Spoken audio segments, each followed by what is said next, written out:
I want to talk about the verse in the Bible, Hosea 4:6. My people are destroyed from a lack of knowledge. Because you have rejected knowledge, I also reject you as my priest. Because you have ignored the law of your God, I will also ignore your children.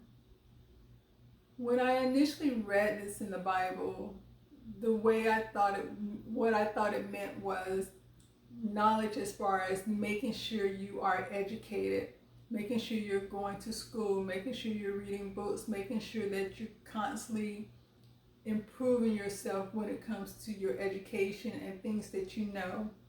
There's absolutely nothing wrong with that, and that's what we should do. But pertaining to this particular verse, I'm getting a different understanding from it now. I feel that it is from the Holy Spirit. And I feel that part of that is because realizing that we have been miseducated when it comes to the Bible, and we haven't been truly educated on what the Bible represents between a relationship between us and God. His words are, the Bible is His words. And that's the knowledge that we have rejected because we're not doing what the Bible wants us to do. So the lack of knowledge that we have is the true meaning of the Bible, the power that are within the Bible itself. And if we would have followed those instructions, our lives would have been totally different. Because you notice it says, my people are destroyed. Generation after generation after generation, we have been suffering. We have basically been going through the same thing time and time and time again. The Bible is a book that is not about religious. We was taught that the Bible is a religious book. It is not. We was taught that the relationship that we have with God is based on religion. It's not. The Bible is a relationship book. The relationship is between us and God. And the Bible the Bible itself is God's words, which is a book of instructions on how we should conduct ourselves here on earth, because we know this is not our home. Earth is not our home. We are here on earth representing God, representing His kingdom, and He left us with the book of instructions. Because we was taught, not truly taught the words of the Bible, we haven't been living out the words of the Bible. What we're supposed to do, when you look at the book of the Bible itself, is God telling us how to live our life, our complete life, not just on Sunday, religion, but every day of our lives, relationship. It talks about our relationship, how our relationship should be between ourselves and God, ourselves and Jesus. It talks about the relationship between parents and children. It talks about relationship between husbands and wives. It talks about relationships between friends. So if you follow the Bible, it's a guideline on how you should conduct yourself regardless of what type of relationship you're in. That's one aspect of the Bible. Another aspect of the Bible, it talks about how we should conduct ourselves on a financial level. It talks about money and how you should manage money.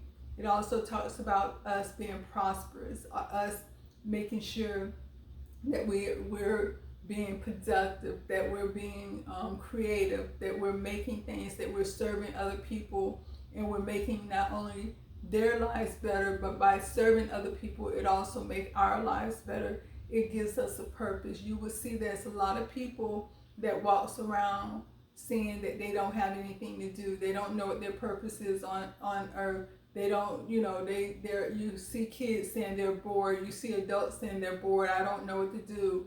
Or they're just always in somebody else's business meddling when they should be. If they live by the Bible, they're going to be living their purpose because they're going to be doing things for other people.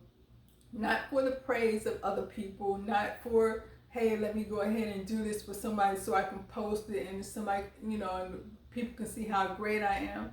No, you're going to be doing it because that is your purpose. You're going to be serving regardless of what area that you're serving in. you're going to be living out your purpose, and it's going to make you feel fulfilled. You would never be bored when you have a purpose in life.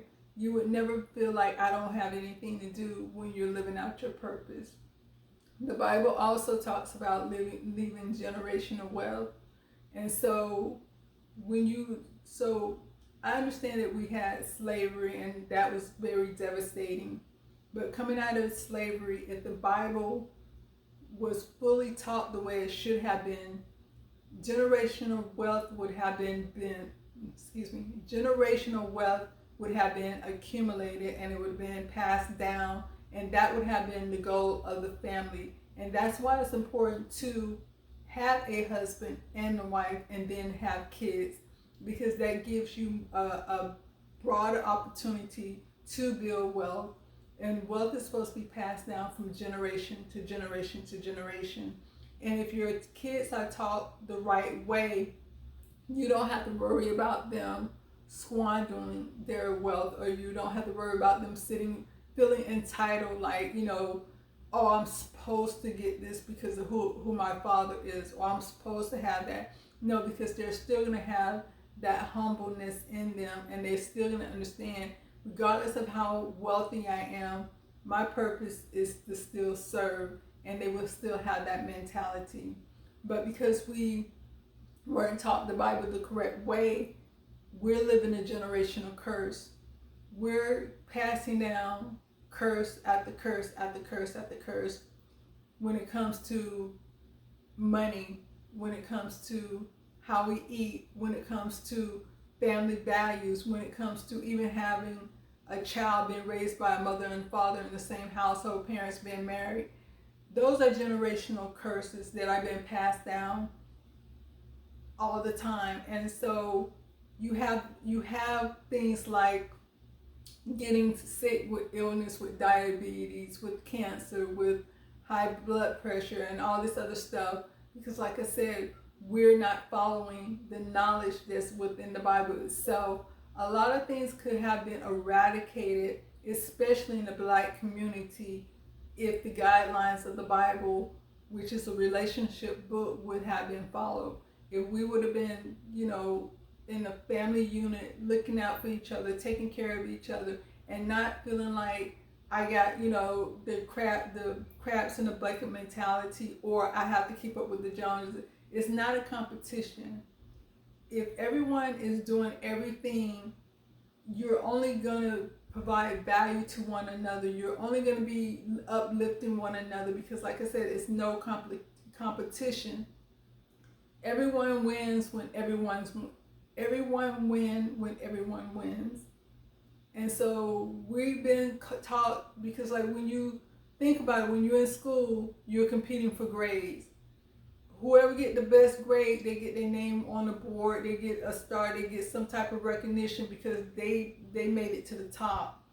When you're in sports, that's a competition. When you're going for a job, you're competing for this job. When everything is about competition. Who is the better this, or who is the better that? It's all right to compete as far as sports or recreational, but it should not be a part of your life or part of your mentality that everything you do is a competition. I can't cheer for this person because that person is my enemy, because I have to compete against them. No, I can cheer for this person because if they succeed, it's great.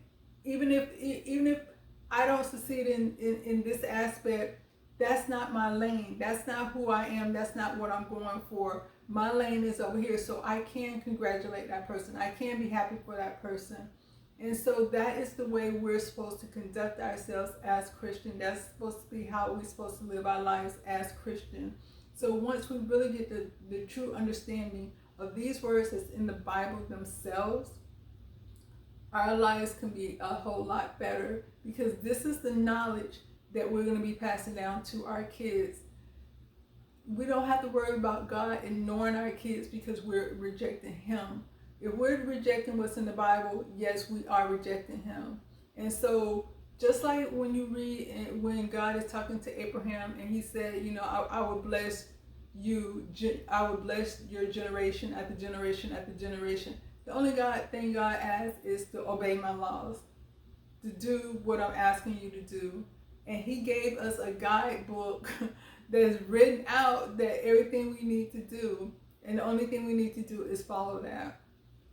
So I just want to put that out there. Peace.